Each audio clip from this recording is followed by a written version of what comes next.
I kind of felt a little bad because I kind of like judged these people, but in the end, I just like went on the fair and I just kind of like left the area, and it turned out that these people really did ended up doing something bad in that area, which I did not want to be around. So it's not always something bad, but it's bad when we get to the point where like we just live off of it, where we turn it to an absolute. That's what I'll say. If you turn that fear to like an absolute, and everyone that looks a certain way, everyone that does this certain thing, you feel, and like they're basically going to do something bad. That's when it becomes an issue. Yeah. So you're saying when you start grouping people and labeling them, that's when the issues start arising? Yeah, like, well, yeah, exactly. So I'm from I don't know where all you guys are. I'm from America, and so in America, there's there's classes and there are races, people here, black people, white people, Mexicans, Asians, all. But what I'm an African American male, and I'm a big guy. I'm pretty tattooed up. I walk and I carry myself a certain way. But what's always shocked me is that in America for 400 years, other black people were slaves, beaten and abused, raped, molested, never had anything. And yet in modern day America, there's a lot of Caucasian people who fear black people on the streets when in fact, they were enslaved by them for over 400 years. So it's kind of a weird, I don't understand the perception of that. I've always scared, and then I see in like music, us as black people, we talk about, killing each other, but we've never mentioned any harm toward, our oppressors or anything. So it's all been very weird, especially when you're talking about I wouldn't go that far. Was it Ice Cube who shot Mr. White at the beginning of the album, or was that Ice-T? Part of the big reason why there's a fear. Sorry, part of the big reason why there's such a fear for like the subject. Can I ask you both a question? You might know this. You just mentioned Caucasian. That's my headphones, by the way. Caucasian. As he lives in the Caucasus, near the Caucasus, as he's a black. Why is the term used? What do you call it? What do you say, Caucasian?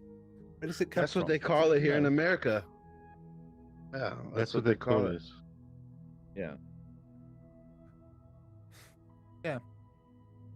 But, so as it must be the classic Caucasian. In the South, we use the term white. Well, they call Ozzy black in Russia, right? Is that what they call the people from the Caucasus? syllables. Dear. It is weird, isn't it? I just don't know where the term comes from. Yeah. In America, when you right, what's the next question? Pretty in Pink has something to say. Pink.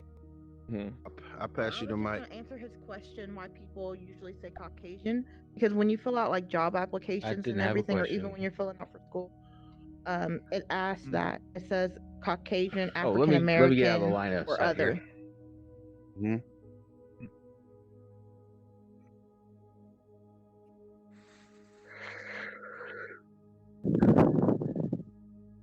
So, never mind. I'll share it another event. I think you should share it. For those of us who know, it's We're in the 1400s, some things happened, right? Yeah, but there's books out there about it. I don't know the exact book, so I can't quote it. I just know what my folks and ancestors have told me, or that I've talked about with people in the past about where the naming convention's from. But I don't know what you know about America. America is a great marketing company. It knows how to manipulate the minds of the populace. So it's a little strange here. A lot of people are confused and don't know their own history. So I'll just leave it at that. Yep. Do you think maybe the reason why white people fear black people, even though they enslaved them, is because deep down inside they know that they did wrong, and they fear retaliation, which they're not getting, but that's what they fear. So I'm about 30, and you know, so I've done a lot of, I'm black, so I've done a lot of research and thoughts about it. In the early 1900s, there was a big smear campaign against black people, calling them super criminals, and Hollywood was making movies where a black guy was coming around raping white women. So there may have been at that time a central group manipulating the minds of the populace. Again, I repeat, America is a great marketing company, so it happened.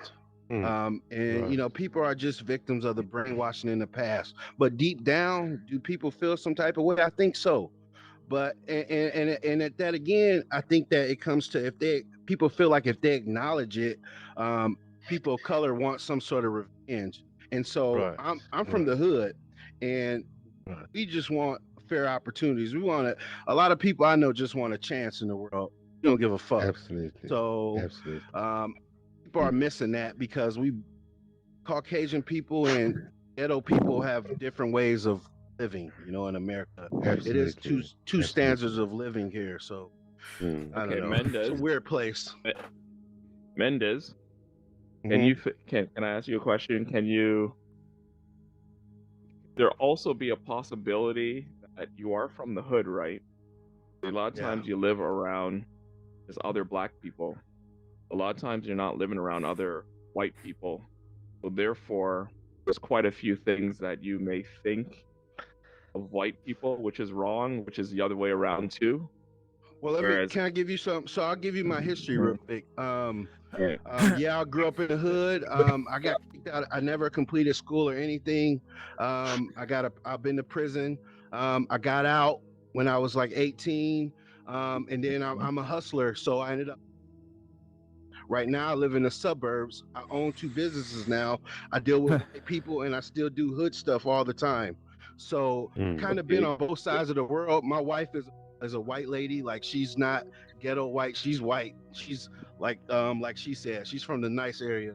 So I've done a lot of thinking about the different sides, and I talk to a lot of people about, the differences. So I like to think that I'm like a bridger of that gap from people over here and people over there. Don't claim to be, but I've experienced both sides of the life. Like, I don't have that's just me though.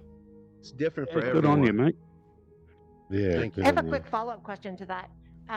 As you know, I don't really understand the term caucus. I mean, I understand from my history classes, but for anybody who's ever experienced this in ancestry research, if you find out that anybody in your ancestry owned other people, whether Black African Americans or any place else in the world, the first reaction that quote unquote white people have to that, I'll just leave that open for folks. Anybody's ever encountered that? Open for comment. If anybody has ever done ancestry research and you find out that somebody in your history anywhere in the world has owned other living beings. So I mean, it's a common thing for people in this country, people who consider themselves white, European American, whatever you want to call it. I missed it. What did you say the common reaction is? What is the common reaction? I'm just leaving that open. Yeah. Well, the thing is that I had black people that owned other black people too. So I'd kind of wonder what would be the black person's reaction that found out that they owned other people too. And slavery is pretty common around the world today. It's still, exactly. It's just, we have our own context in the United States that's local and different. Predated than, post-dated. Yeah. Slavery. Only part of the conversation, I guess. Slavery trafficking is a good business.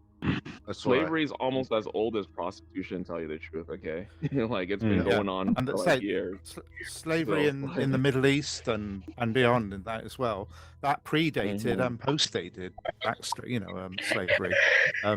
Even in far Africa, more people were involved Africans as well. kept African slaves. In Africa, Africans kept quite a African complex slaves. business, So something that you may not recognize while there aren't a lot of people from Africa in here. And Africa is still a place that, you're in there now? Okay. Well, from what I'm understanding, there's places where they're doing where they're having war, and they're doing slavery right now, and places they're Yep, paying people, it's pennies true. on the dollar for their time in their life. So as a male in Africa, I really think about, I mean, a male in America, I think about that stuff that I'm focused on, and that's a part of my life that's passionate. I wish, there was something that I could do, it's good that people get together like this, and we talk about these things to bring light to that, because a lot of folks don't recognize that slavery is still a thing today.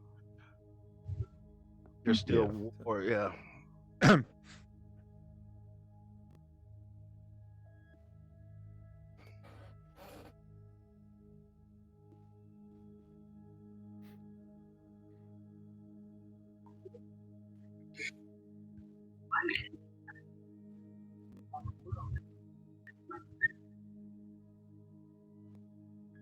Mhm.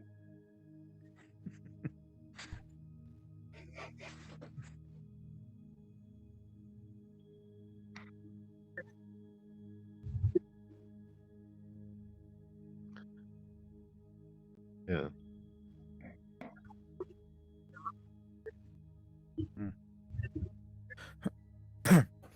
And I think a big difference now is that we actually hear much more about what goes on in the world now. I mean, in times past, these things would have been happening all around the world. The people in the area might have known about it, but nobody else would have known I've got anything that about classic it. question Now everything. in response to you, Azzy, is history necessarily an arrow? Is it always progress, progress, progress? Does it always get better? Is it safe to assume that we're like the most comfortable or whatever it is that's ever been, and it only gets better? Or maybe like in the rest of nature, things go up and down through cycles? Yep, that's true. As a question. And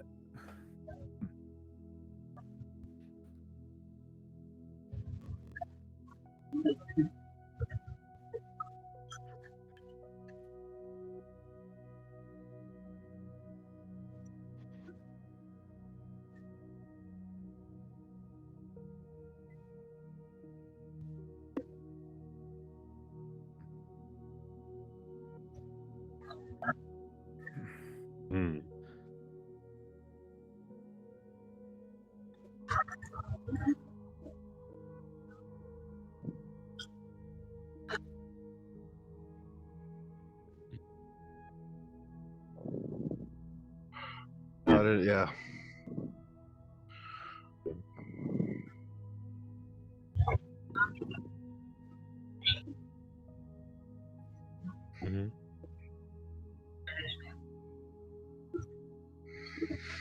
Yeah.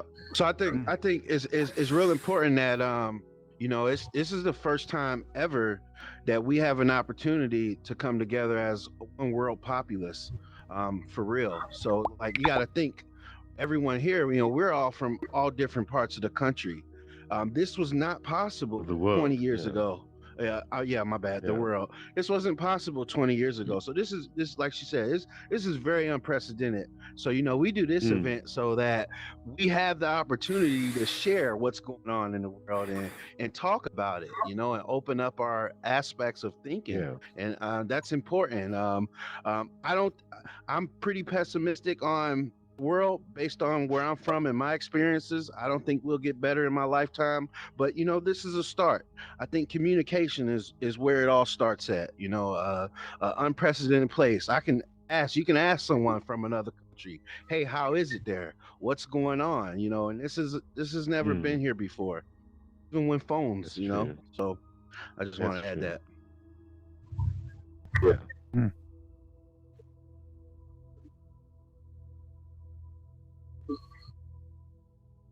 So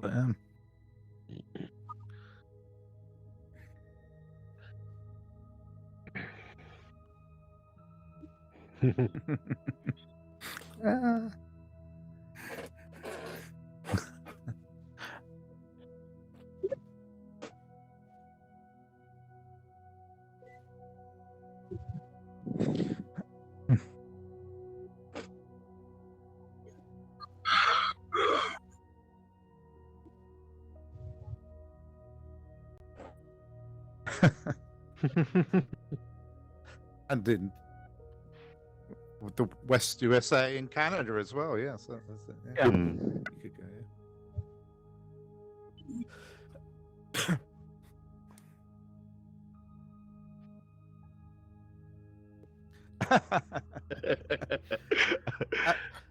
I don't know. Multiply. You multiply by 9/5 and add 32. It's as simple as that. Nah, don't worry.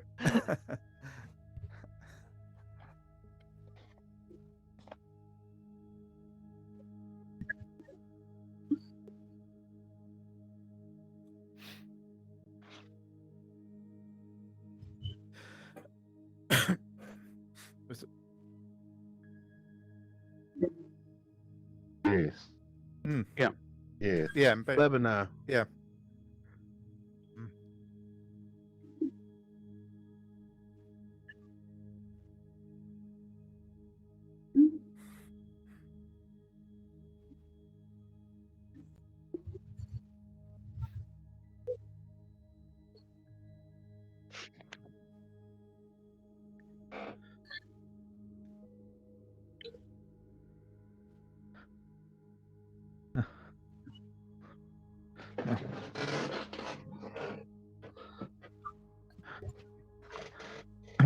I've just got to go and change my headphones. The batteries run out.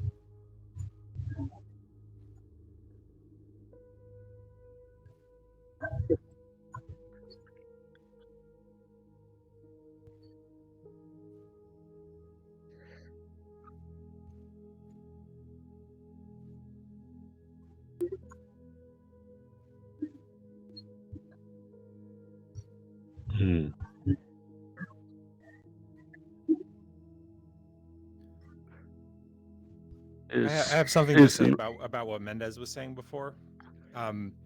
Also, I think Let me give you the mic. One second. Fizzle, right? Yep. All right. Okay. So the I'm trying to tie some thoughts together here. I feel like in the United States, we have this issue of I'm sure it happens in various levels all over the place, and like somebody else is pointing out, it's part of just how the brain functions. We sort, we organize, and we classify, and risk not risk. It's how we process the world. But I think here we have this. Hold on, I'm gonna block this guy. There we go.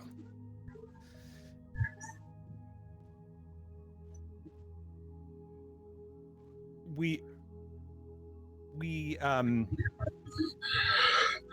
conflate groups with subsets of groups. So a lot of people I understand that there's a lot of different forms and ways that racism plays out in this country, around the world. It's different depending on the context. And I know that like the number of times that I have heard, especially when I was younger, people talk to me like explaining their racism and or the fact that they weren't racist, their argument was. And then they would always say something along the lines of, there's black people and there's, a word that I don't even want to use, And what they're always what I feel like they're always telling me is they're not making a race judgment, they're making a class judgment. And they're conflating what you were describing, Mendez, before, thugs, thuggishness as blackness, and what it means to be an African American. Like that's the defining characteristic. And if you step out of that, we're not talking about that anymore.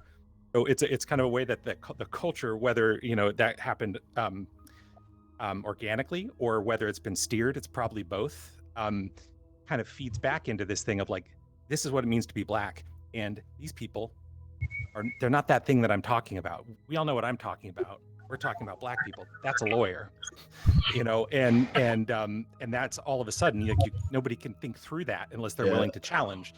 And to tie that back to what Cup of Tea was saying, I don't remember exactly what he said, but it made me think of Nexus and how the culture kind of feeds back. Like there's this thing where like you're in this context where you grew up being taught a certain thing. You may even think it at some point, but at another point you question it. And the people around you, regardless of what you think and how difficult it is to change your own ideas, people around you will shun you if you if you refute the ideas of your local culture, your family, your church, your school, people on the street. And so to make the decision to change your mind in a way that is brave, and is like honest and also doesn't back down from difficult conversations, you have to do something like Nexus did, which is like pack up and leave your people.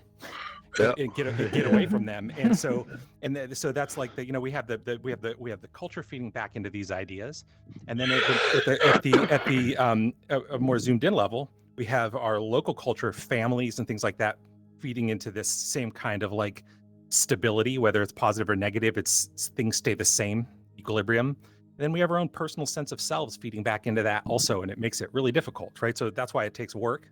Like you're talking about the value of something like this. We get influence conversations from around the world. We get other views that aren't just, like people in the United States, and hopefully it opens us up a little bit in the end. I don't know. What do you think about that? That's just, I'm not talking truth. I'm just saying what I thought when I heard it. Yep, that's exactly. I agree. I come here every Friday. Sorry. Let me give you a mic. There you go. You got the megaphone. I'm back. Oh, thanks. Okay. Thank God. Yeah, I'm gonna go real quick. I just wanted to say that I think people think that African Americans are the only Black people, and I'm not saying it to be anything. I'm just saying that there are Black people all over the world and who face racism and all these different types of things. And I just wanted to say that because they just don't get the same amount of awareness that other races do. I should have clarified that I was speaking within the context that Mendez was kind of bringing up, in the lens that like the structure we live in. But I agree with what you're saying. Okay, yeah. I have to go. Bye. Hey, thanks for sharing. I have to go as well. Thanks for having me. Okay. Just wanted to say goodbye. Thanks for visiting. I'll be back next week. Thank you. Alrighty. Bye. Appreciate it. Cheers, Mendez. Nice meeting you. Cheers. Yeah, you too, brother.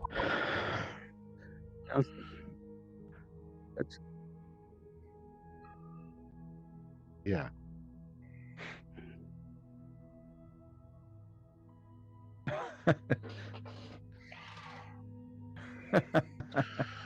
As always, as we always do, don't we? Yeah. I think it relates pretty directly.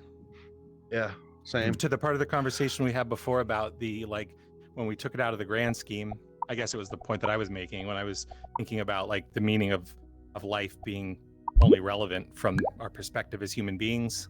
And that, my thought was that the meaning of life is about stability of the culture and the propagation of the genome. And that requires a certain kind of balance. And in the end, then that the feedback system, the meaning of life for the individual is comfort, stability, pleasure. And I don't mean decadence, but I mean contentment and lack of fear, anxiety, right? As a goal, right? That's like a, because that's what all the systems are. I would hope. It's called eudaimonia, the Greek term. Yeah. Eudaimonia, the good life. So then you get the trick is, and honestly, it's actually making me question this theory a little bit because the goal of the system might not necessarily be goodness, right? It might just be propagation, and maybe some amount of competition is important for that. But that leads us to people who want more than a share. They want class dominance. And so things like slavery happen. The only way you can scale up is if you have more people working for you, and people can't work for you and also you need more land. And so you use the mechanisms I think Ozzy was talking about. You demonize these people, then you force them to work for you on the land that you stole from them or stole from somebody else and brought them to. And I don't know, that's how it kind of relates to me, to the meaning of life within the human context. I think that's a pretty fascinating question.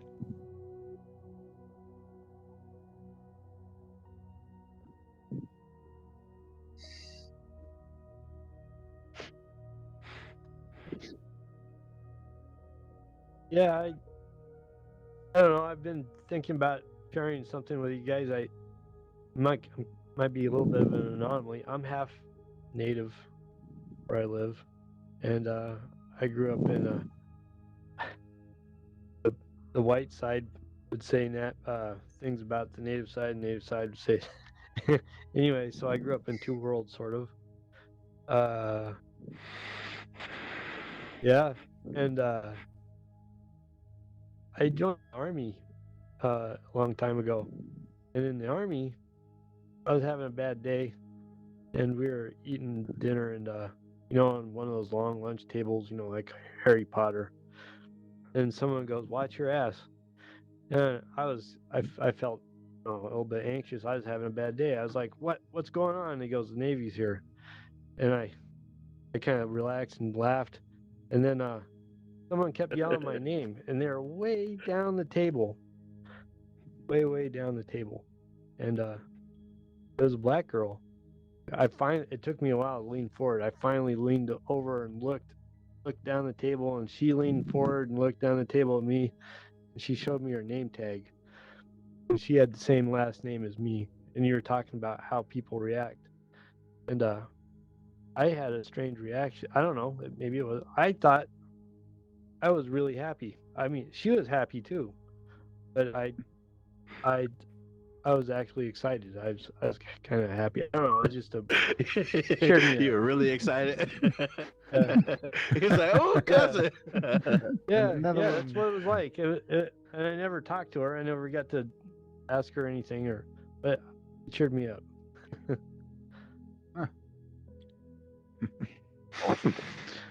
Wow. So the main question of the day was, what is the meaning of life for you? For you specifically, if you would like to share.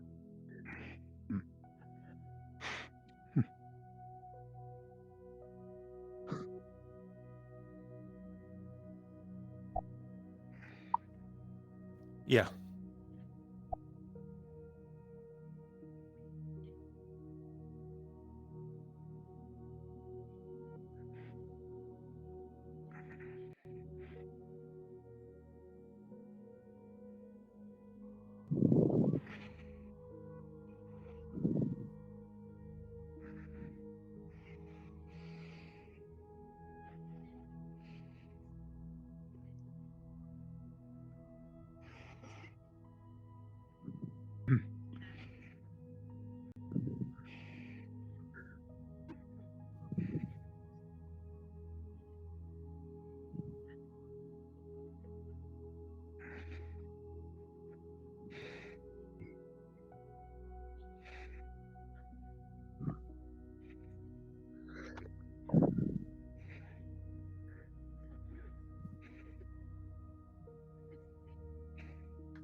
Well, I think, my question. I see that.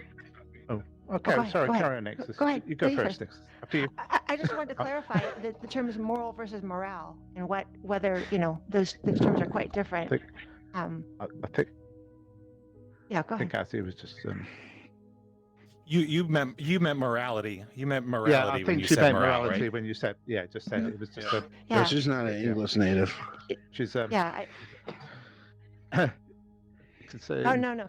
It's interesting. I mean, just in a philosophical way. I mean, I've studied a lot of religious studies. It's one of my passions in life. And the woman that was here earlier, I believe she's from the Caribbean, and her point about blackness in the Caribbean, in my experience, I lived there for a while. The Haitians, the Dominicans, and others that refer to themselves as West Indian have a very different sense of that. And I was given a lot of patience by people, very dear friends of mine there, in exploring what all of that is. And I had grown up in an area that was agnostic and borderline atheist, and they embraced me and taught me about Pentecostal Christianity and faith healing and things that I had never had an experience to. So a lot of people within their communities, I don't know if anybody knows the history of Dominican Republic and Haiti. It's very violent, and a lot of Dominicans that I know, most people that I know, they don't associate themselves as Black because there's been some pretty horrific political things and dictators and whatnot. I won't go into that, but I appreciated that she spoke up and noted that, because it's different places in the world. There's very different perceptions about what morality is, and morale is a sense of upliftment, and it becomes very complicated with political hegemony and lots of sort of technical things there, but the heart of people and reaching out and making that effort, I think, is what's most important. That's what I see as the meaning of life for myself, is being global and just getting out and trying. Well, thank you for sharing that. That's okay.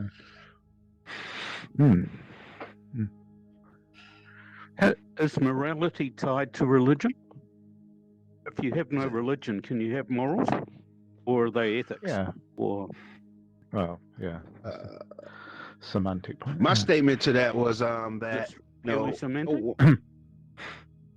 Was that no one has to tell me that I should, kill my mom or kill my pet, or I don't have to be. It's some stuff that just don't have to be told to know from right or wrong, and there's some stuff that that I've been taught that is wrong that may have been right, and some stuff that was right that may have been wrong. So, but a lot of the times, and what I think has helped my karma in life is just doing what felt correct in the situation. So I don't know if a lot of the stuff I've heard from religion impacted that, because in Christianity I could be a murderer, raper, child molester, and if I ask God for forgiveness, I'm gonna go to heaven, and if I get saved. So that I don't know. I don't know if religion is a good catalyst or not. For me, myself personally, and I consider myself spiritual. I think it's a bad thing. I think it's sometimes it can be brainwashing. I encourage people to just keep what resonates with them and what's of value to your life, and not to take it as a cult. Don't join the religious cult, but instead listen to the message that they say. So there's been Islamic wars for hundreds of years, and I'm just like, man, are y'all listening? Y'all reading what the books say? Are y'all doing? Are y'all being active about the message of love and caring for each other? Because that's what your books say. So I don't. Just a weird state of the world when you come to religion. Israel and Palestine. Sure, can you hear me? Hello? Can you hear me okay? Go ahead, Fuzz. Obviously, it's just my opinion, but because of that, I think morality is morality, or the meaning of life, and what kind of relates, is more of a social. It's a construct, but I mean, it's ever changing, right? I think we get. It's because we all. I mean, no matter what, we're all born imperfect. We're great apes, and we're born in need of parental support, and majority of that is a mother, and then also as we got the mother and father figures creating these archetypes, and these archetypes were only existing because we could tell stories. We get into these circles, and whether it be fairy tales or just basic stories of hunting and gathering, or things we don't understand. I mean, it's about our language and how it grows. And the beginning was a lot more, I believe, symbolic. So we use pictures to relay information, and then it became more literal. And then because it was so literal, everything was kind of spelled out literally for us. So we're like, oh well, God was the word, and we had these virgin, or whether it be Buddha or Krishna, and it's always about this action, this inner vision that we all have, moment that we're all in, and how we're trying to communicate with one another, but come to terms, So we try to use stories that say all this, and usually morality is this common story of how none of us want pain. But what we've come to realize is life is pain and life is suffering. So how do we come to this general consensus or general discussion of how we can keep everyone else from experiencing this pain? So, and I think when we try to think of a meaning to life, I think it's how do I feel better about the time I've spent here, knowing that I'm no longer, or I'm not going to be here forever, but that somehow I can spread that word of love, so that others can not, trip on the same hurdles of things that continually go on over and over again. We end up reliving stories, rehurting loved ones, friends, whomever, strangers. We vilify things that we don't understand. We alienate things, and we create monsters for ourselves, and it's usually because we're lacking reflection. We're born with mirror neurons, and we constantly cast ourselves out to the community in order to find ourselves. But in the end, I think what we're trying to find is that common moment that we all share together.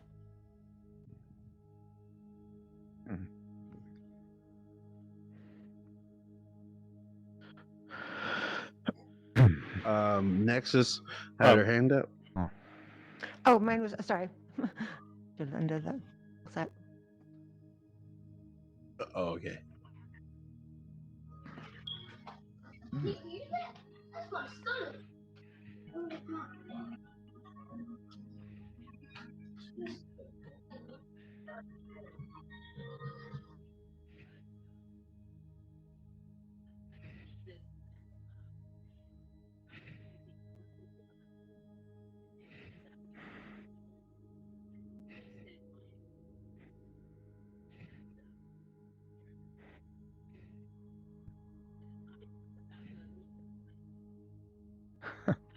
Wandered off as usual.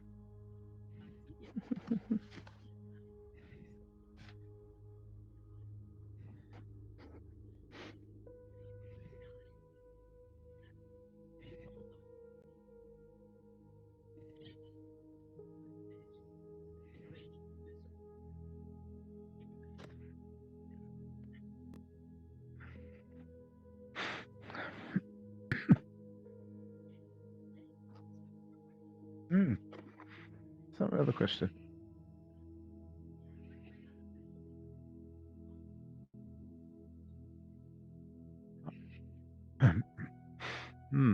That's an interesting one. Is it to all of us? There's a lot of Answer the question to all crossover, of isn't us? there, between art and science?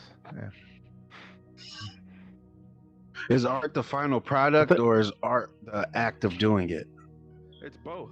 It's both. Good question. Because if you, let me just like make Or both. myself out loud real quick. Hold on, let me give you a Think about megaphone. it. Sorry about the background noise. I can't control that. I have kids. So like, think about it. Everything is art. Math is art. Science is art. It's all art. It's an ideology or a mind or something in your head that you once put on paper or on a canvas. You know what I mean? You know what I mean? So everything's art. We can't have this. This is art. We can't have anything without art. That's my 2 cents. I Thanks for would sharing. tend to think of art as the encapsulation of creativity, as opposed to possibly the science side of things. It's not necessarily creative. There's a certain amount of creation in there, but not as much as in art, where almost everything is related to creating something. All sorts of different forms: writing, painting, and so on. And music. It's a very complex thing, and there's all sorts of ways that we express our creativity. You can debate whether animals create art. I don't know, but is some type of animal, bird, or something, they create very beautiful nests and things like that. But I suspect that you can probably confine it for practical purposes to human beings creating things. So I think it's very much the creativity is very much a part of the process of art, I would say. I don't know.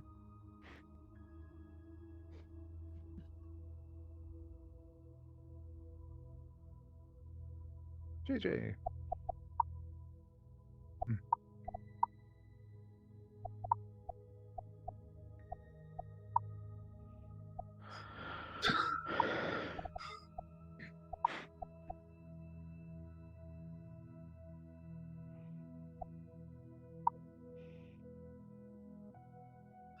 It's always a race. Turn it on, you turn it on.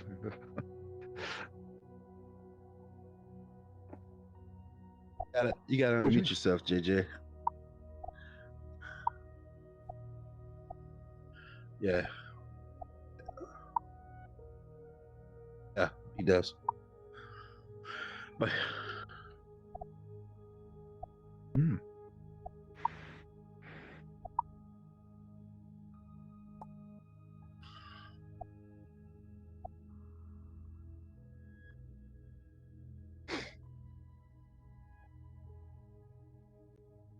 Yes, I do.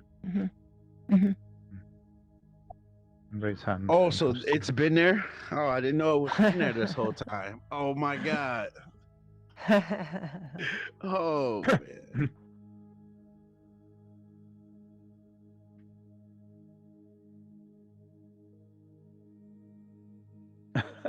Oh dear. Oh, JJ. Go ahead, Fuzz. Sure. I was gonna ask, like, what kind of art are we talking about? Like, we're talking about like modern, like not types of art, or Right. like making money from things art, like. Sure. Sure. I know a lot of different types of artists.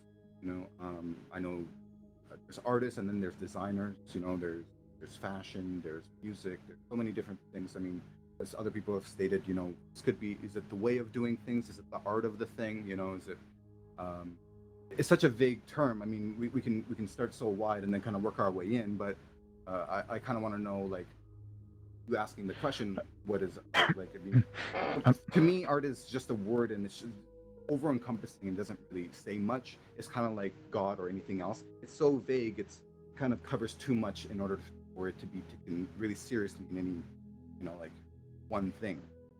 It's just art. Like, it's so vague.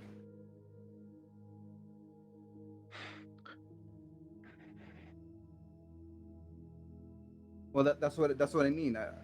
What I mean is the word art is so vague that it can blanket so many different things. I think when people use art in modern, like in current context, it's like people talk about art as though it's this like magical thing and almost like genius that only some people have, some people are born with, but it's not. It's almost ethereal. You know, you can't really grasp what it is.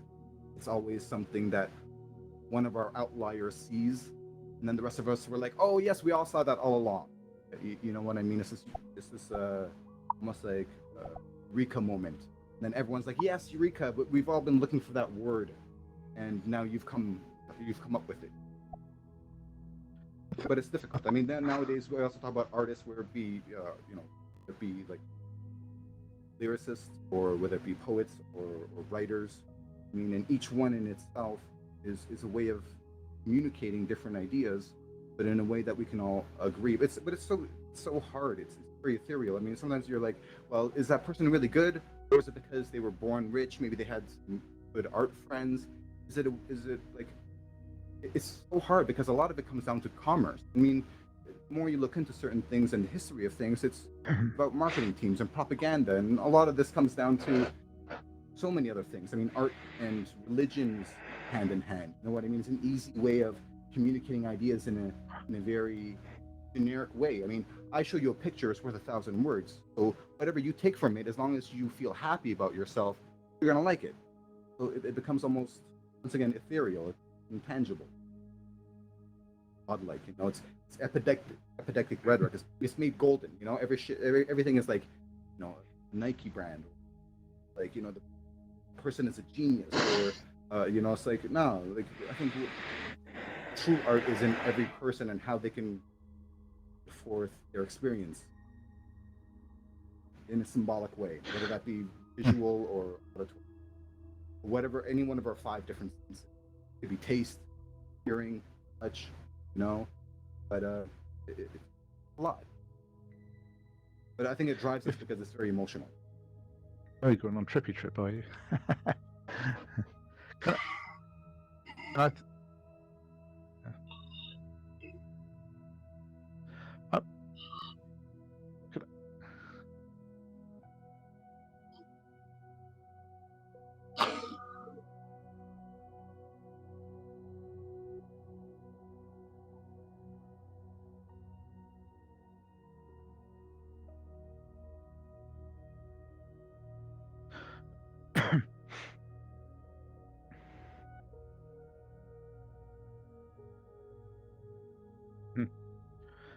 Ozzy, if you wanted a dictionary style definition, I would suggest something like art is the usually non-essential but often enriching process or product of creativity. So if you think about art, it's rarely something you have to have, but it's often something you like to have. It can be good or bad art, I suppose. And it can be a process or the product. And I think it's always associated with some sort of creativity, otherwise it's not really art, I would have said. If there's something already existing, I don't think you can really call it art. But if it's something you've created, then I think you've got a good shot at doing that. Just a short definition.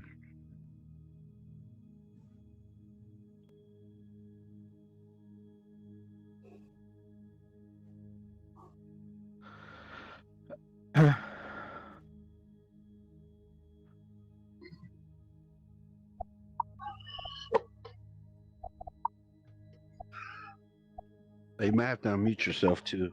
Maybe the issue.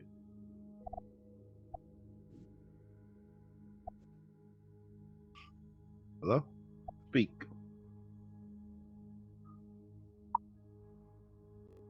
Oh. Yeah, he's not producing sound. There's some glitching happening, so other people might be experiencing that. I myself jumped out, and so the audio might be glitching a little bit as well. Yeah, try reiterating. Trippy drip. Which did look good. And possibly when you do portals during an event, that might add to the glitching. Just a hint. It's not very polite, is it, normally? Right, yeah, That's I know. Yeah. I wanted to add, I think, so I don't think, art, so I think art is only the process of, creating. I think any process of creating is art. I don't think the final product is considered art. I think that's just the output or the product. But the act of creating, which also leads to a theory I have that so it's kind of biased, but whatever. I think that people who are incapable of creating may not be people. They're like bots or something, I just always thought it was weird. I think that being able to create something from nothing or to come up with ideas, I think that's the key to being like a person. I don't know. That's just my thought.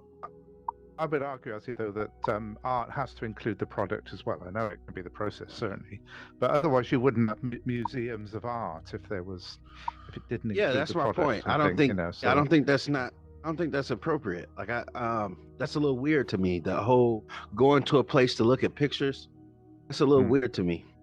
I never understood that concept. Well, how about a mandala? Yeah. A mandala is and then after it's completed, it's blown away. I mean, is that not considered art if it's no longer present? Or how about Banks? You're very quiet, Fuzz. Sugar. Sorry about that. Can you hear me better? Yeah, that's a lot better. That's better. I apologize. I walked away from my mic. Right. Sorry, but I went off on a tangent. All I meant to say was Buddhist monks, they do their sand mandalas, and it's about impermanence, and it is a piece of art. It's about action, and it goes away, and it's no longer there. And we also have like Banksy, where he does this piece of art, and then it self-destructs and stuff. I mean, there's something being there forever. Is that what it makes it art? And I believe I apologize. Your name we have Mendez. Mendez. Yeah, I think you make a good point though. Does it have to stay around forever? I mean, and obviously yes, we need both the act and the product, but does the product necessarily need to be? But there's cave art, which has been around tens of thousands of years, isn't it? And we've never seen the people actually do it. I think it'd be a bit disingenuous not to call it art, though. But it's what's left from it, isn't it? The product. Yeah. I'm sure what they were doing at the time was art. I'm not sure the coach sat around, but is it art? Yeah.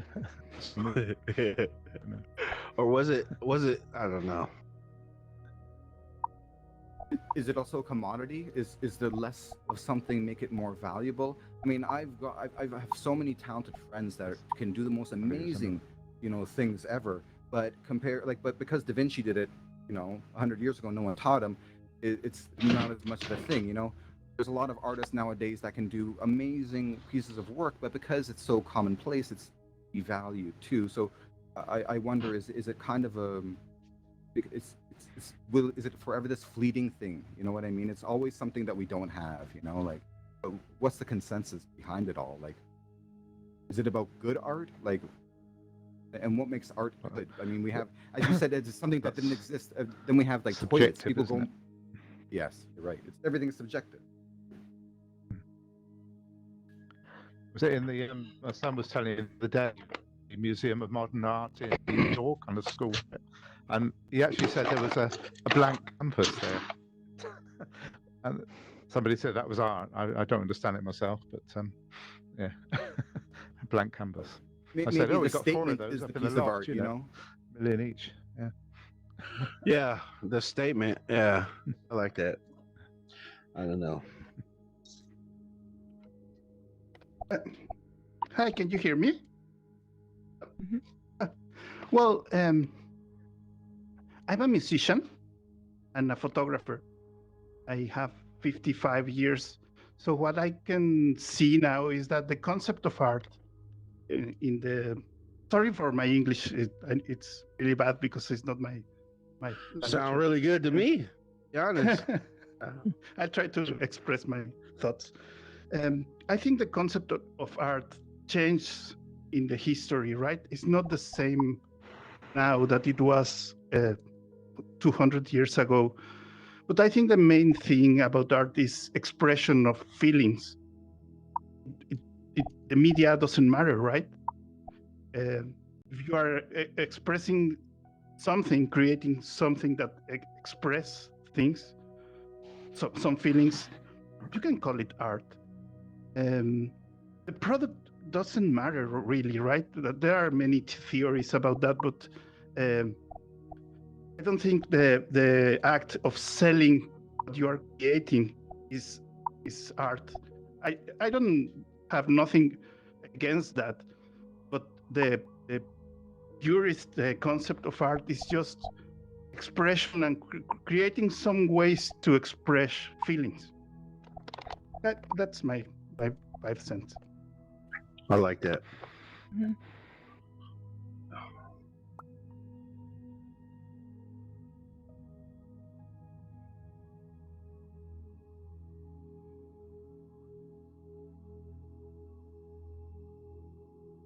Explain.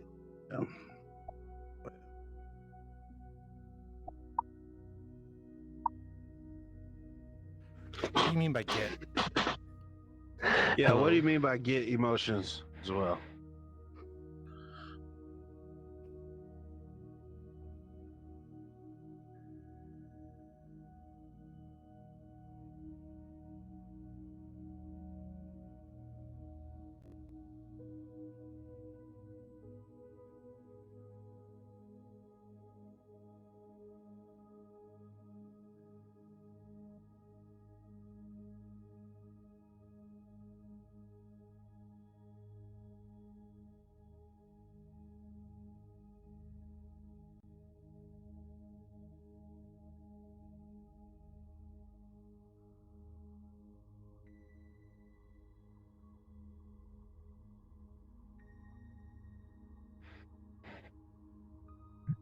I like that. Yeah, that's a good one. Emotional side, yeah. It's a bit like the meaning of life. We were saying it, without people to appreciate it, it doesn't really exist, does it? If nobody was around, would anything be ours? But if there are people to look at it and sense a feeling because of that, then it could be art, couldn't it? Yeah. Although you can still get a sense of emotion from things that aren't art. Of course, you can, look at the wonderful things around us in the world, which we probably wouldn't say is art, and you can still get emotions. But certainly, I think art itself probably does need to evoke emotions from people to be valid, really.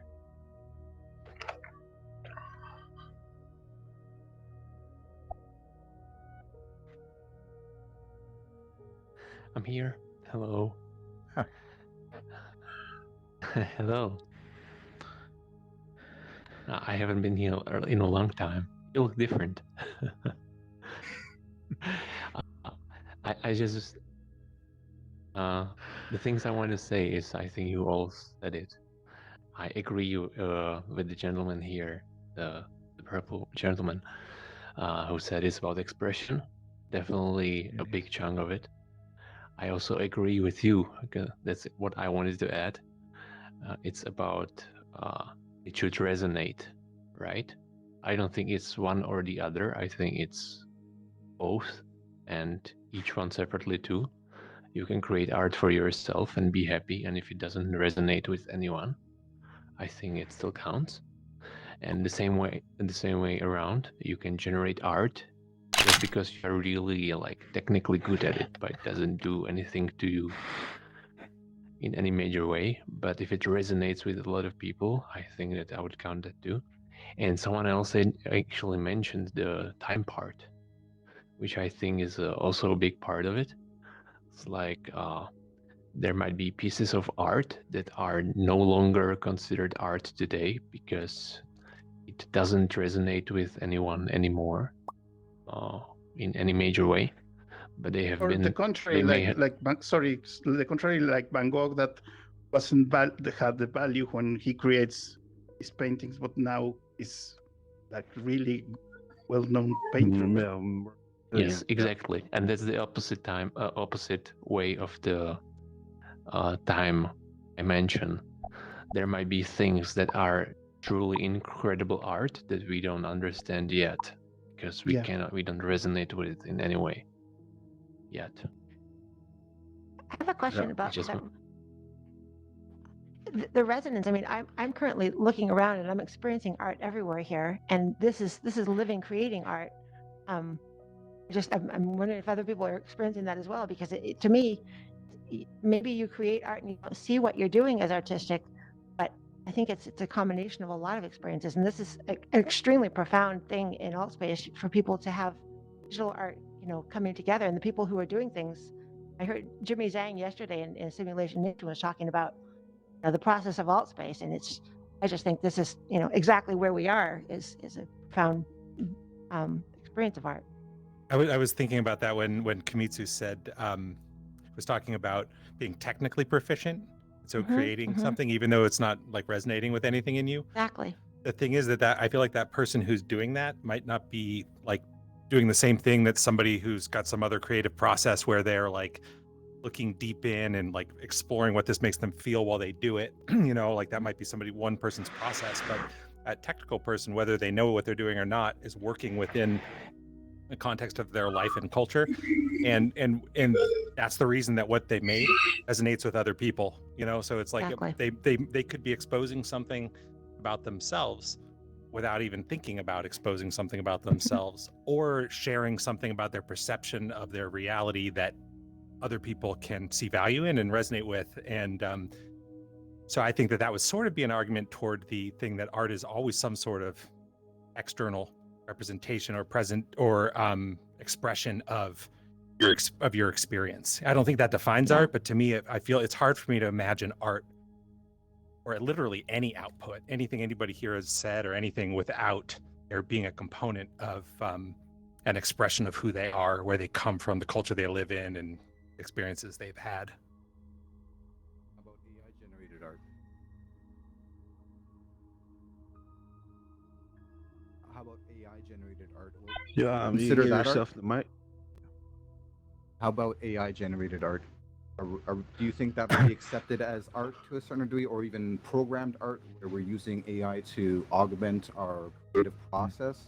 You know what I mean? Like a lot of these tools in digital realm have become so like driven by AI. It's ridiculous. Like now you just do a lasso around someone and it does like a magic replacement using algorithms and photo manipulation. Like, I mean, where does the human really exist in these tools?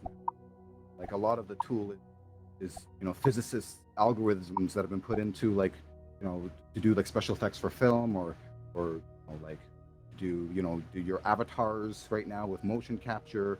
We have the gyroscopes and these little things, and we have low res GIFs. I mean, do we consider the technocrats artists now? Like, I mean, like I feel like we're kind of in a middle phase. We have the traditional arts and paints and sculpture, but I think I've seen a lot of artists that are not been talked about that I feel like might be recognized later on, but they might not be. Some of these languages have come and gone.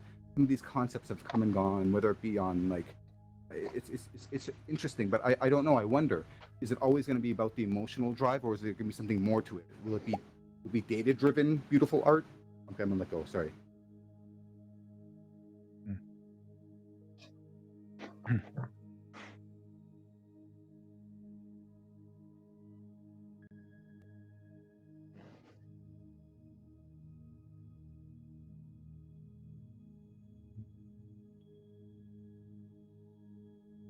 Yeah.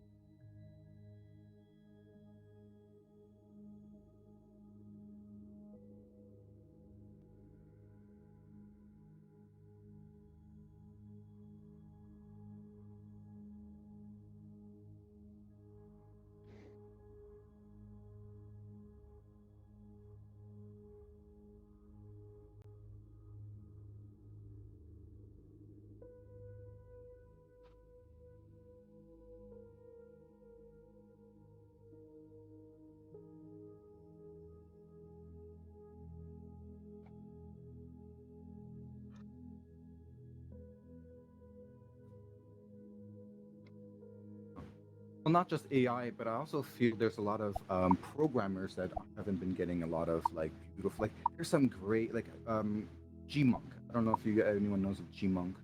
Yeah. But he does some amazing stuff, and just like, but it's science and it's art, and it's just done in a visual way that kind of relates so much more. And like, I don't know, like it's weird because then I'm being kind of biased towards the digital realm. Does that really even matter? Because maybe we'll get out of this digital realm in a decade when people are like, I'm sick of having stuff on my face. I want to be out in the real world with people having real interaction. So is this passive as well? And are we just tooting our own horn? Is this the MySpace of last 10 years ago? Another like example is the fractal art, which Go ahead. is computed. So if you, some people treat things like Mandelbrot sets and these fractal worlds and that you can fly through, or even just some people have generated, just take the pixels on the screen and have just put random colors, generated by a program or a random number generator, and then is that art as well? I mean, it's certainly right to question it. I think you have to question what their input is. The input or the choice. Like, so when you think about the computer generated, right, you might make an argument about the person who wrote the code that caused the computer to generate it, but to me that's not as meaningful as the fact that most likely not everything that program generates will be considered equivalently like valuable, and it's the selection is the human creative moment. It's that thing that's like, look at this person, sees it, feels something, they see connection to their experience, minds, emotional states, whatever it is, and that person has done that selection. Somebody else might see it, have no idea how it was created, almost doesn't matter, but somebody has kind of sorted it in a way that increases the odds that other people will resonate with this thing rather than this other one that mind just looked like noise, but that generally more general, I think, on digital, which is something I've kind of thought about a lot, is like I remember when Photoshop was new, and you'd have people start talking about like, well, all you had to do was XYZ, right? They talk about like as if the value of art is in the effort, like the actual physical effort.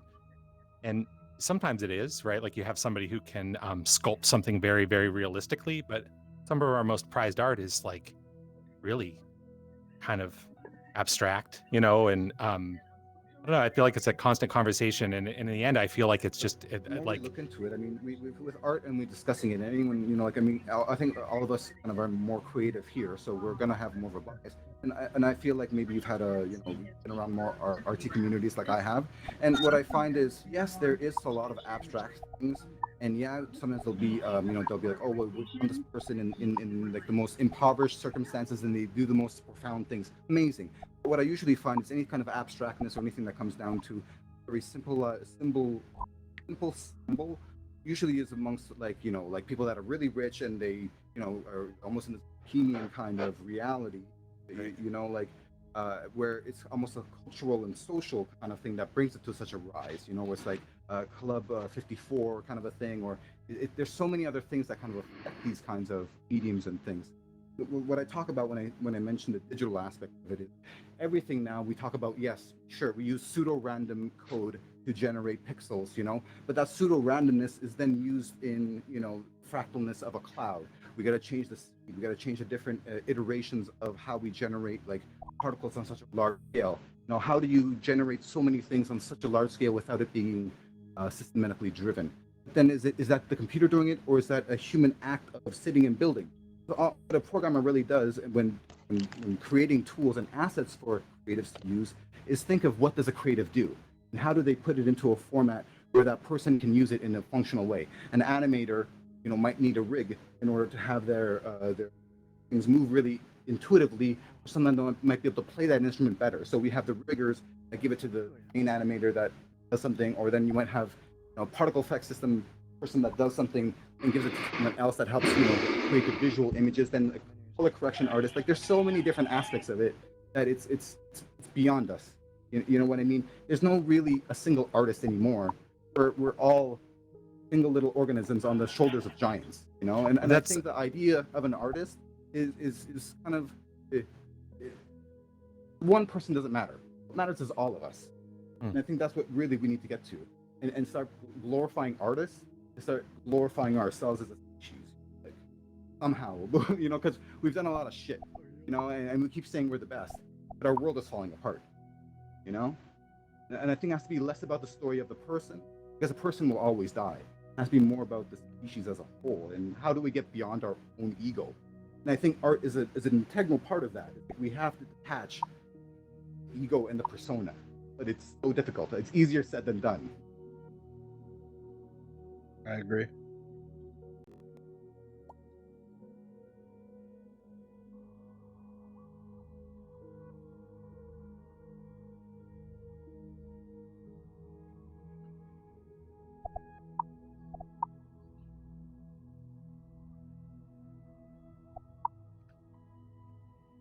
No, no worries.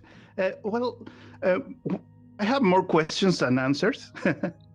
And one is that I always ask to me is if art is exclusive for humans, right? What happens if there is, for example, extraterrestrial life? They can they make art? And that question is for me a big one when we talk about technology and algorithms that are capable to have feelings. For example, now the computers are really rudimentary, and but are they gonna have feelings at some point? And if they have feelings, are what they can express is gonna be art, or is just a human exclusive for humans? And in my opinion, they are going to have feelings, and they are going to be able to create art.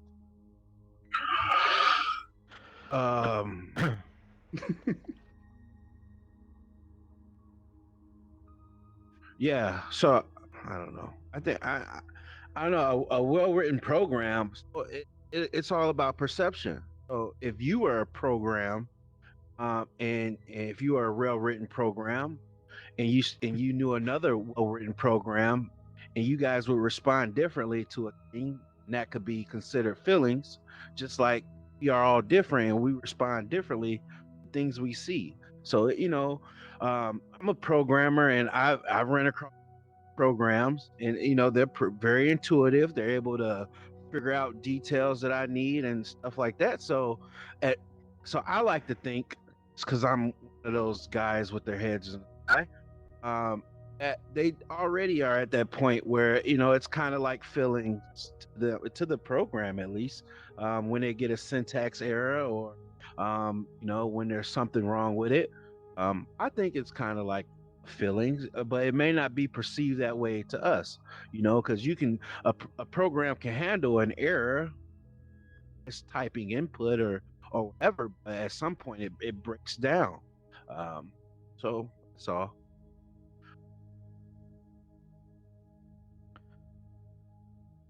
I think they do.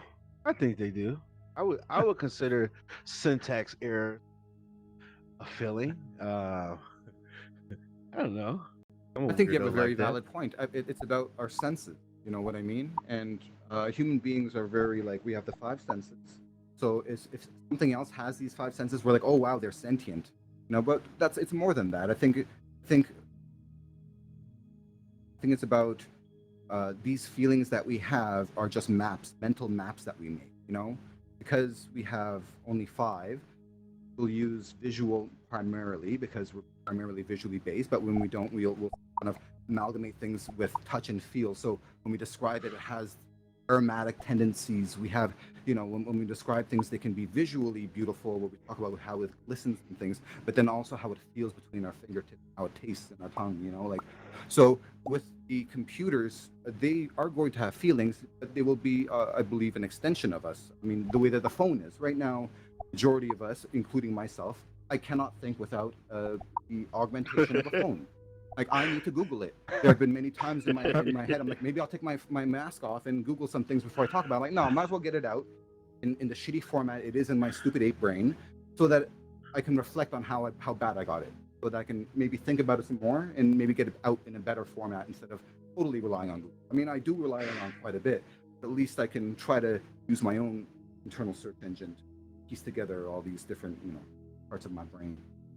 It's difficult. So, about the post-human era and computers and language and yeah. So you said about the phones. Our phones are. So I'm a little bit weird. But, I think phones. They respond to us. They talk to us. If they overheat, if they're overheating, they'll tell you. They're feeling tired, they'll tell you they need charging. So I don't know. Even before computers, we felt the same way about our cars. How many people do you know that love their cars to such an extent that they them, personify it? Yeah, I mean, some people personify their guns or their like their knives. Like they just personify everything, because we try to put it out in a sense of like, this is a single unit, and sometimes it might warp and it has emotions. It might not feel right the one day. Like, interesting. I mean, maybe that's that inherent, so godlike thing. A question about that is, what does it need art to be art? Like, do it need to have expression? Do we need to have feelings? Maybe perception, or does it intent? Perception and intent, I would think. Creation, right? I think. Creativity, I would say, is key. Yeah. Isn't everything a creative act? I mean, the act of commenting on something is a creative act. So someone that puts a form of art, a toilet into an art gallery then says that's art, is the act of saying that's art is the art. You know what I mean? By saying society is blah blah blah. So everything we say is creativity. Yeah. That's there. So if it doesn't have creativity, it's not art, on the ground, right? I would probably, you go that way. I mean, you could probably find exceptions, but I would have thought most of the things I can think of that I would call art have an element of creativity. Yeah, me opposed too. to just happening due to the laws of physics. How about like it's we questionable. gotta disagree. Get the mic, Kamitsu.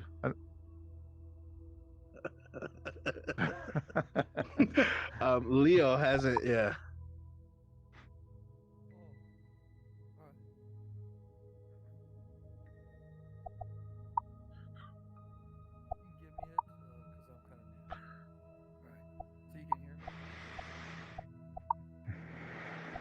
Okay. I gave it to him. So, anyways, mine is quick, and it's more of an observation or kind of a presence I try and have, and that is what, as artists, when we surrender the creative experience and the creative power to the insatiable need to be liked, In other words, when we make that as a priority over being respected, which is what I want my art to be, we often wind up with neither. When you make that as a priority over being respected, you often wind up with neither. And that's all I wanted to say. Thanks for sharing that, Leo. Yeah.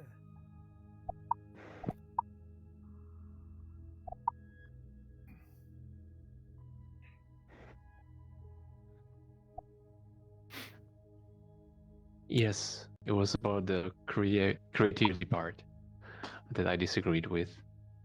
My opinion is that a hypothetical scenario, right? Let's say that there's a new universe being created and there's some wonky laws of physics and some explosions happen. And one time it results in the painting of Mona Lisa being created. Is that art? You could argue there was no creativity behind it, but there's a result. 10,000 apes. Right? I would argue that yes, that's art, but the key part of that art is the perception. You need someone to see it and appreciate it. And until that happens, it's just a thing that exists, just like everything else we see around here, in VR or in the real world that we consider normal. I would argue that everything is art, but most of the things there's no one to appreciate yet, or they're already gone. Well, for many artists, art is just a necessity to create. It doesn't matter if other people see that art. It's a process to externalize feelings. They've seen it though. Yes. Yeah, of course. Yeah. They've seen it. They've and seen I it. think You that have one qualifies observer. for his definition. Totally.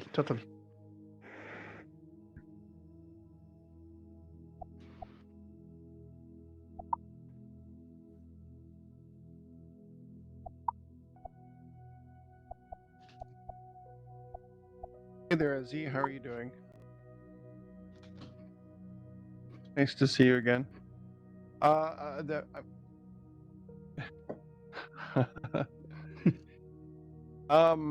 mean, one thing. I mean, this conversation is totally making me want to watch Short Circuit. I don't know if anyone is. I don't know if We anyone got a has small seen it. audience here. Yeah, I know Short Circuit. That's the pre-Wally. Yeah. So it's this robot that gets electrified by this by an electrical storm, and the robot becomes consciousness and actually has a soul and perceives itself, and then starts to create and do the same things that humans do, and giving the a definite impression that we are just nothing more than bodies, and our real consciousness, our real spirit, our real soul is what's within us. So that, I don't know, this conversation is totally bringing that to mind. I find that kind of funny. One thing I would like to add, from at least from my perspective, the whole entire universe is one big creative tool. I mean, it is the epigenetic creator of us. Whether or not you believe in one source or another, the fact of the matter, the universe created us. We are the product. We are the art of the universe, and it is the eternal artist. And once we understand that the universe is the eternal artist and we are its creation, and we're walking around in flesh avatars, that alone, whether you see it or you don't see it, or you experience it or you don't experience it, that alone is just phenomenal to me. That's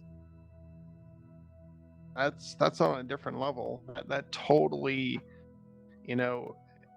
explodes in my mind, and makes me realize that that we are literally the creation of the universe, and we're literally particles walking, conscious particles at that.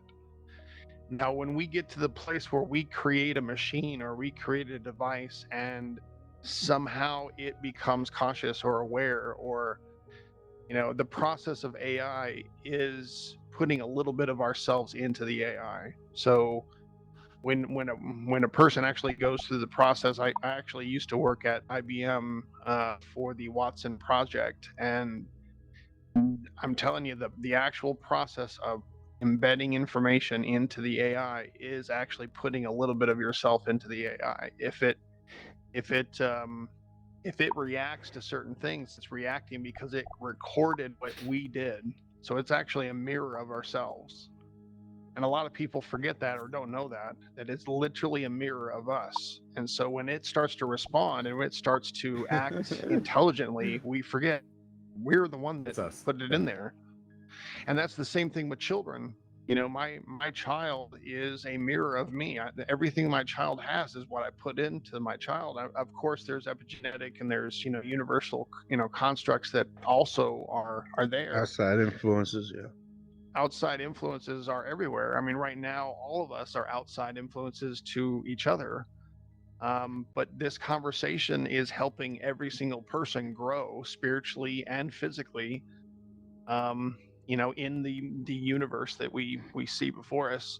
I mean, these pictures alone that you have on the screen here are really cool. I mean, it really kind of, you know, nails down the idea that, you know, that art is a universal process. Creation is literally a universal process, and we're just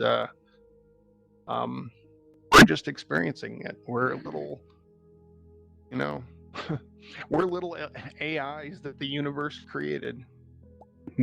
Right.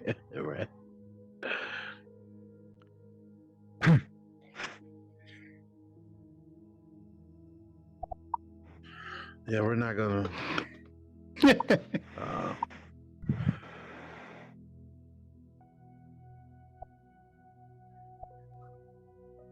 I'm sure. I was just thinking that I was watching Neil deGrasse Tyson the other night, and he was talking about science, and he said the whole thing is you can't rely on your five senses for science. You can for art. And I was thinking art. I mean, it's so broad. Everything is so broad when you're talking about art that you don't need a rhyme or a reason to arrive at a conclusion or create something. You don't need evidence or evidence outside your five senses for your thoughts. I don't know. That's the feeling I'm getting from this conversation, sort of.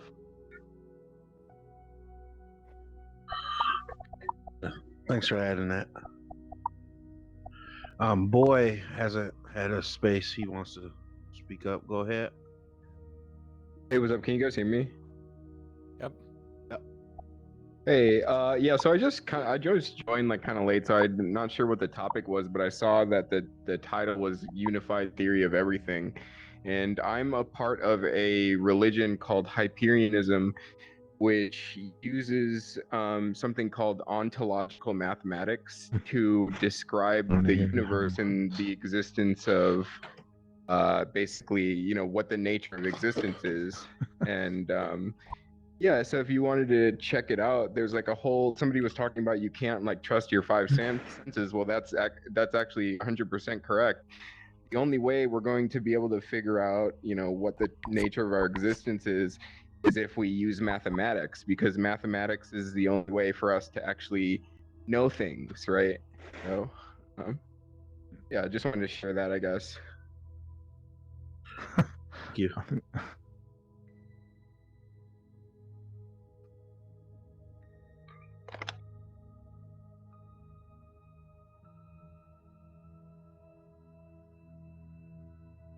Okay.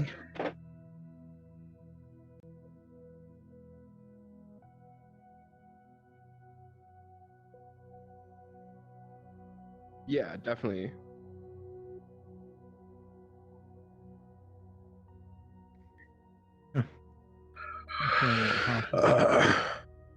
Just want to add, it's pretty close to ending. I have some stuff to do. Just want to say thank you guys for coming. Please stick around though. We usually hang out and talk hours beyond the end of the event. So I may pop back in if I get out of here. Thank you guys for sharing.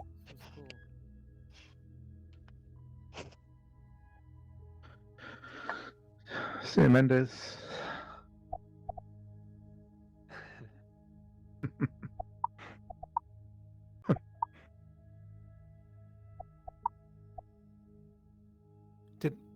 I feel like thought I hand raised the I think in the end, like after processing like all of these ideas, I kind of come back to something I was thinking before, and it has a lot to do with what Kumitsu said, and also long conversations that I've had with my partner about this stuff. Where she she's a very artistic person, like consciously artistic, intentionally artistic, and but she and I have these arguments about the nature of art, and we have in the past, and I say arguments, I mean good discussion.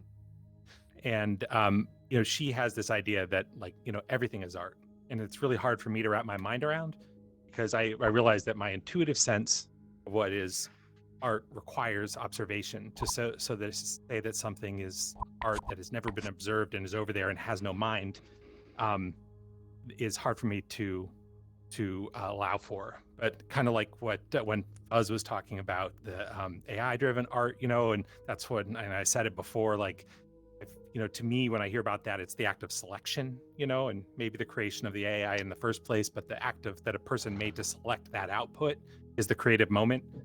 And like a rock, if you see a rock and it's amongst all these other rocks, the selection of that one and its interest. I won't even say beauty, because art doesn't have to be beauty. It could be horrible and painful and sharp and ugly. And but the selection of that rock, because it had meaning to me, feels like the moment. That's the moment of creation. And then this also aligns then, and I was thinking more with what Justin said, and I think that this just has to do, and this is where like my partner and I kind of like, where we just kind of have to just kind of let, like I have to just kind of let it sit, that we always see so many things eye to eye. There's this one little central thing that neither one of us can kind of grok, and that is like when I think of like we being created by the universe, I would say kind of we're of the universe, and the process of the universe created us. And that's I resonate with all of those things. It's hard for me to understand the idea that, and then that makes us like the art of the universe, because I can accept the word create. We're created by the universe as long as that action of creation doesn't involve an intent, because I don't know that the universe has intent. And because of how I described how I view art as the process of selection, I don't believe that the universe selected us. Just again, this is the way my mind works. This is like I bristle at it somehow. And anyway, that's just kind of like bringing my thoughts between these multiple ideas. And yeah, I agree as well. Yeah.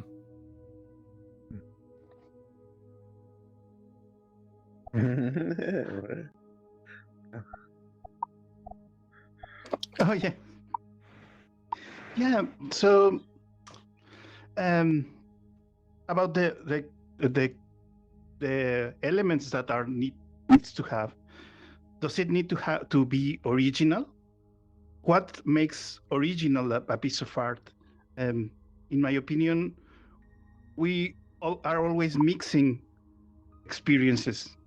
So I don't think that originality must be a part, because originality is intrinsic in humans, right?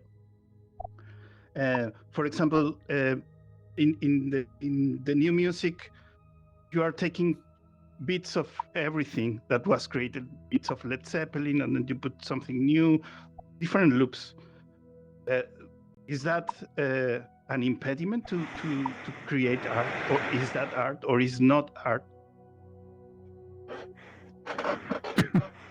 Thought? Yeah.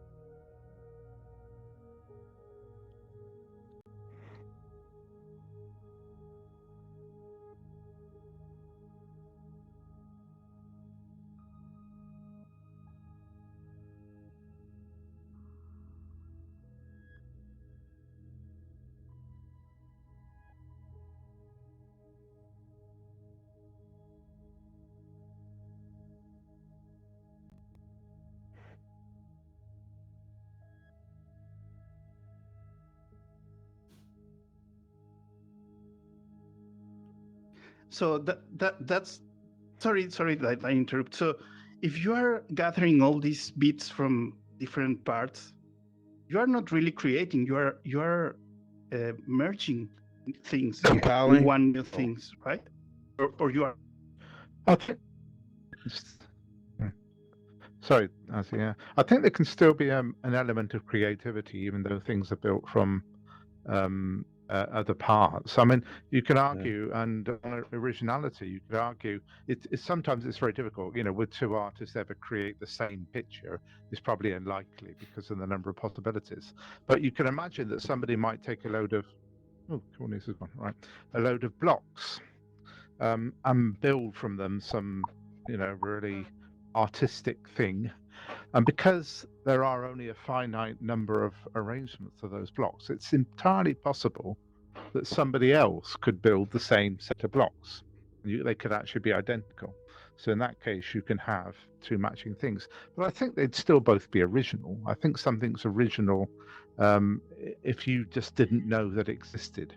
And I suspect that most of the things that get created these days that we call original have probably been created in some form or another in the past. I think a lot of them have anyway. It's just a matter of how closely you could say that two things match. And very often, for real things in the real world, you can never have two things that are identical. In fact, there's the theories that actually say you can't know everything. So in terms of momentum and position of particles and things like that, the Heisenberg uncertainty principle it's called. So you can't actually have two things that are absolutely identical. But in terms of if you're assigning originality to something, it's very often the case that you see more than one thing that looks very similar. We would say very similar. But I don't think that necessarily discredits the people creating it, as long as they weren't deliberately copying something. And if you're just taking parts of something, then you can still arrange things in unique ways, because that's all we do, isn't it? There's nothing we're not creating matter from nothing using a load of energy. We're actually taking bits of paint and stuff and putting them in a particular arrangement. So it's that arrangement which is the art side of it, because that's where the creativity is. No, and nobody creates anything in a vacuum, right? Like any single person, no matter how creative they feel, is like kind of in somewhere in there. That's why we talk about influences. There's always some lineage of thought, a lot of which isn't even obvious to observe. So there's like, there's some blurry line, like like are you if you're buying a paint brand, instead of like literally like creating your own pigments, sort of, like at what point are you, like is your color collection not your choice,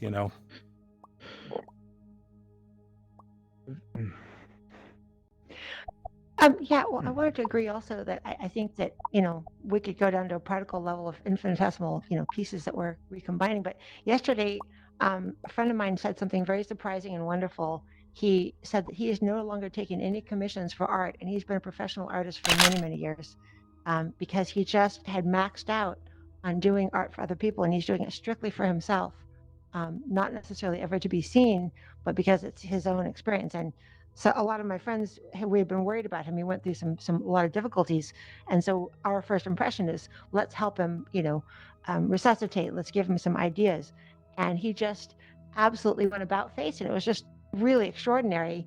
He knows himself so well that he said, "I'm backing away from all of that. What I need is myself," and his art is his own process, his own experience. So I thought that was pretty excellent.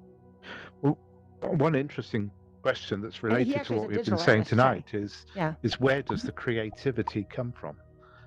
Is it just some filtering of all the random things that our subconscious generates, and that they're all bubbling up, and our conscious level sometimes sees, oh, that's a good thing, I'll put that down, and I often think about that when I'm trying to write, and I'm sure artists and painters and musicians must do something similar. You wonder, where did that come from?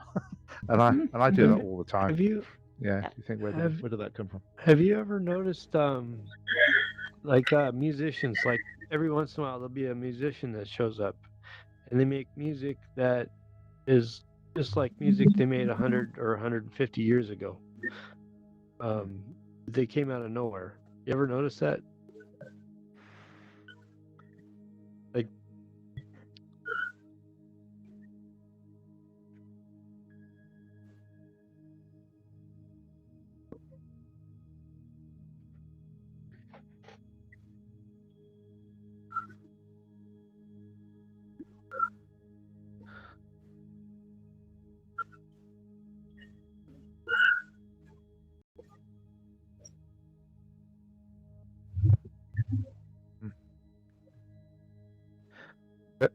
There are examples of inventions where more than one person has applied for a patent for the same thing on the same day, and you think it's a weird thing as well. Well, with no connection between them. It sometimes seems that certain types of creativity, they have a time when it comes out. And it's influenced by what's generally happening and our level of technology and things like that. But it is a bit weird sometimes when you get these coincidences of people thinking up the same thing, or they're discovering the same theory or whatever. And that does seem to happen. Who knows? It'd just be coincidence. Before Mystical I go, thing. before I go, I wanted to add, me and Ozzy both share a common belief that we all belong to the one same thing. No matter, we may all be different, but we're all connected and tied together. So I've also seen and experienced stuff like Halion just mentioned, and for me, it just solidifies that we're all one, we're all the same, we're all each other, and that. See you guys next week. Love you guys. Bye. Bye. Bye, Mendes. Yeah. Have a wonderful day.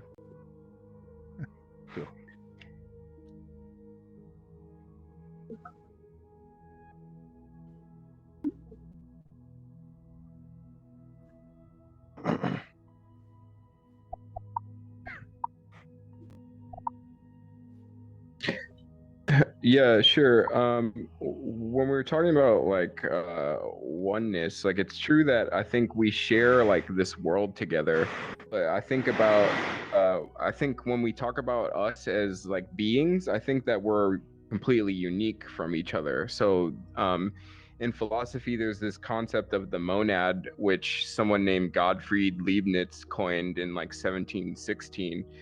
And it's basically his idea of what the most smallest basic particles are like.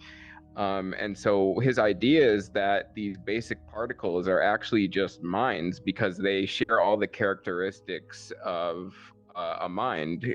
They create wave particles, which in quantum physics we know creates matter, and wave particles are actually, when we think about it, wave particles are just thoughts. Waves in neuroscience, waves are thoughts, and matter is made up of waves. So you could deduce from that everything that we see in this world is made up of thoughts, and this is a co-collaboration of all of our efforts. Definitely. Talk about the collaboration sitting in these avatars, moving around our fingers. Everything was collaborative right there. Right, you could think of it in real life as well, though. Like our true selves, our souls, attached to our bodies via what's called a Fourier transform in mathematics. So your soul is actually this digital thing that you can't see, and we can actually make it commensurable to our bodies via this mathematical function. So yeah, in the same way we're in these VR bodies, our souls are attached to our bodies via a different sort of contraption. And calm. I got into I had a thought, and then I realized I wasn't as clear as I thought it was, and I need to keep thinking more. So I don't have a question. I'm going to take it down. Retract. So, yeah. How many people here have a Quest 2? Oh dear. So, I want to do an experiment. I want to show people this. I think this is kind of cool. Everyone that has a Quest 2, if you could come into this center little circle right here.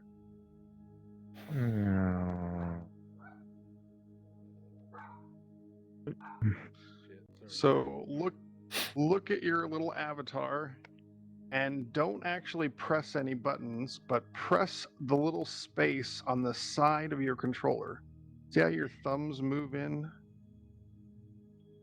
Don't actually press a button, just press the space.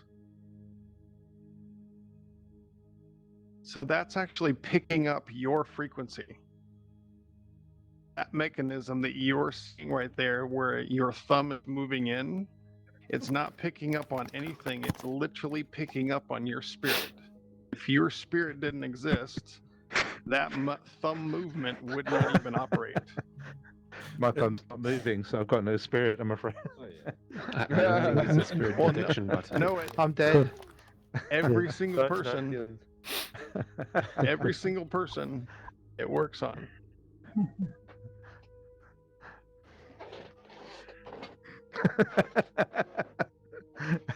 I thought it was based on capacitance. Though. Isn't it a Yeah, capacitance thing? that's I was gonna say.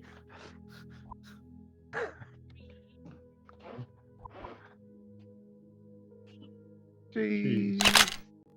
Jesus.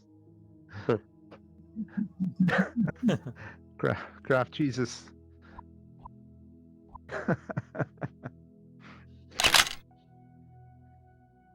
Jeez.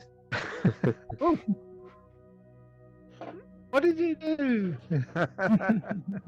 She's gone. She's gone into a parallel dimension, has he? But yeah, to piggyback after of what he was saying, that act that's happening right there, the same thing that your brain does when it communicates down to your toes. When you move your fingers, when you move any body part, you're literally broadcasting that signal, that frequency from your brain all the way down to that extension. I just think that's you can certainly phenomenal. argue That's that there cool. is some transmission from nerve impulses that can be detected, because obviously straps around your head and detect all sorts of activity in the brain. Another way you can argue that everything is connected is that any physical movement of mass does actually broadcast gravitational waves, which in theory go throughout the universe and will affect everything else in the universe. So if you scratch your nose, there's a bubble of gravitational waves spreading out through the universe. That's It's basically just that nobody will be sensitive enough to detect them. So that's basically you know, like that's the- Pauli's exclusionary principle, correct? Yes, It well, does that. Pauli's is that comes in the cause of neutron stars, and that where you can't the neutrons, because of the Pauli exclusion principle, the neutrons can't be in the same place. They can't touch as each other. Yeah. So when your star core collapses, like that big one up there, if that was Betelgeuse, core of that could collapse, and it's the Pauli exclusion principle which actually stops everything from happening in the same place. In fact, in astronomy, two of the most common questions I get asked: one is, what is time? And the jokey answer to that is time is nature's way of stopping everything from happening all at once. And the other one, people ask me, well, what is space? Or our and I say, rotation around the space is sun. nature's way of stopping everything from happening to me. So it just means that we're all out there, we're all spread around. But yeah, Pauli does have a big influence on the way that stars. Yeah, they say Pauli's exclusionary principle is sort of like the concoction for the Big Bang, right? Because like we've got this compressed thing, and then all the electrons want to get out, right? So, yeah, you get this Big Bang, well, and all the electrons. Really know what actually happened at the Big Bang. But disperse. certainly, but Pauli exclusion principle does come up in a lot of physics. Yeah. It feels like a little bit of an analogy to me, though. Both, I guess, what Boy and Dustin were talking about, the to call the capacitance spirit, when what we have is like what we know is electricity, and we have we have a nerve impulse, an action potential that occurs, and it's routed through the body through these networks that we've evolved, and also the idea of like, just because one thing is a wave doesn't is sort like it allows us to analogize, which I think is valuable, because we could then start to explore that idea of how are they similar. But you can't just leap to say that because thoughts are represented by things that can be like a Frankenstein perceived as theory. waves. And you mentioned quantum physics, and quantum physics even goes into the reality of like wave versus cloud, and you know what I mean, like what the nature of those things even means. And it take us, they talk about things taking states through observation, and I don't pretend to understand any of that stuff, but the point is, like, just because they're describable by similar language doesn't mean we can leap to the idea that everything is thought. To me, the thing that's interesting about that is like, oh, there's similarity there. Now let's look in and see what that similarity like means, right? Like it doesn't. Well, sure, you could say that, but like if they share the same exact characteristics, then I'm going to call them the same thing. So if a wave shares the same characteristics with brain waves, I think there's something to say there. And I think also if we look even further and we talk about the mathematics behind it, we know that the waves are created by like what's called singularities, and these singularities have all the proponents of a mind. So it's not really that far-fetched to. I think jumps though. You've made not really that far-fetched to say that things come from thoughts. You have to distinguish though between waves, as in particles, where everything has a wave function in quantum. Yeah, sure. You've got the psi wave function, they call it, but also if you then create particles, which are just instances of what the probability of a wave function is, the probability of a particle being in a particular place. Sure. But so you create particles, and then if you get lots of particles together, you can create nerve cells, and then they can behave in a way that we consider as a brainwave. So they're really sort of different levels of something which they're related, but. Oh yeah. Well, they come from the same thing though. They all come from. Well, here's the thing. I was thinking of back in the turn of the century when we had scientists that were passing electric currents through body parts. And this is when we had Mary Shelley and the Frankenstein story come about, where people thought we would have eternal life because we electrocuted a body and it looked like it was twitching. You know what I mean? So therefore we got the spirit. We're all good and immortal forever. Yes, we've learned a lot since then, but it's quite easy to jump from one understanding. Yes, we're all waves. Yes, it's impermanent at all itself. But what we're trying to do is get this big we have of science and slowly make a bit more sense of it. But we'll never understand everything. It's like zooming into Google Maps. I mean, other than what the U.S. Marine Forces scanned over a region, they're we're just creating maps, and these maps are continually broken. So we can't say there's ever a one true understanding of anything. And I think science is the progression of our theologies and our religions, but to a more coherent way. But it still it's just makes a process. Sense. It's just a process, and it's a process. It's a process that we have put in place to work around our species, like nature, our habit of making those leaps to truth because it feels correct, and some truths as we get closer to them are less comfortable than we would like them to be, so we're less likely to come to those truths without a process that allows us to avoid or to work around our resistance. Yeah, so when we're talking about truth though, like there's induction and then there's deduction. In philosophy, induction is only a strong argument or a weak argument. If I say it's going to rain outside tomorrow because it rained yesterday, well, I'm not certain of anything that I'm saying there. But if I say 1 + 1 = 2, deductive arguments prove their conclusions if the premises are correct. So we can know things about the universe if we use deductive processes, and mathematics is one of those things that allow us to actually give proof of the things that we're talking about, whereas just empirical science just gives us induction. There is a theorem in mathematics, though. There's called the incompleteness theorem, which does actually say that there are certain things that we know are true, but you can't prove. It's actually a mathematics. It's the incompleteness theorem. All Gödel was saying in his incompleteness theorems is that basically. All Gödel was saying in his incompleteness theorems is that you can't have two different logics trying to be commensurate with each other. So what he was really trying to say is that until we have a grand unified theory that makes classical physics and quantum physics commensurate, then we won't actually have truth. That's all he was trying to say. He wasn't trying to say that like math is broken in any way.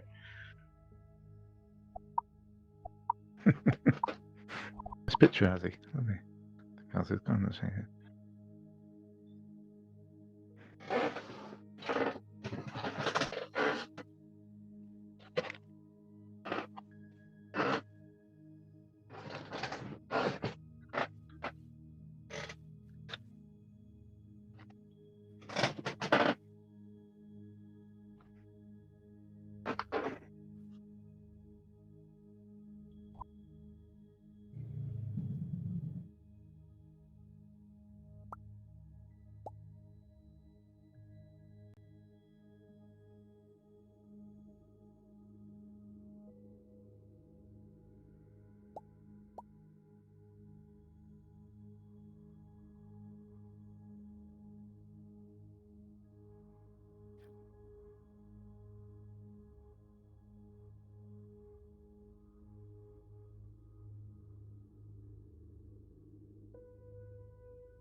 I think the idea is fascinating. The part that makes me bristle a little bit is just in general, not about anybody in particular, but in life in general, is a stark assertion of truth and knowing about things that are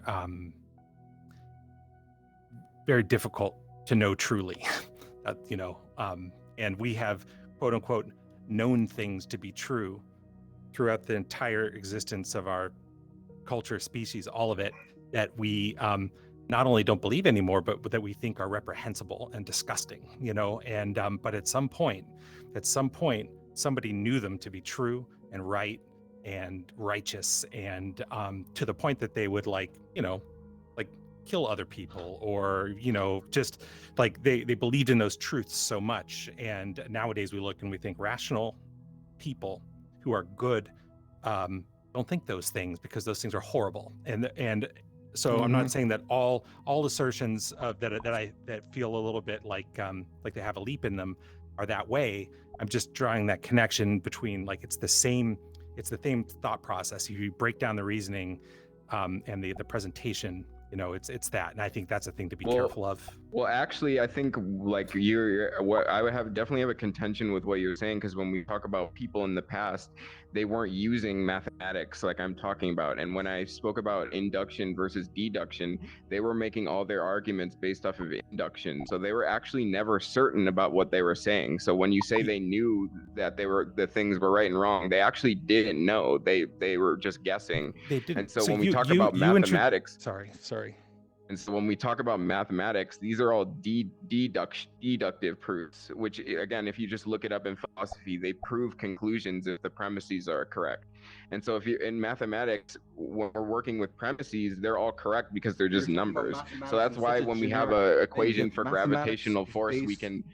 Yeah, that's why we have. We're talking in so many different areas, though. That's why when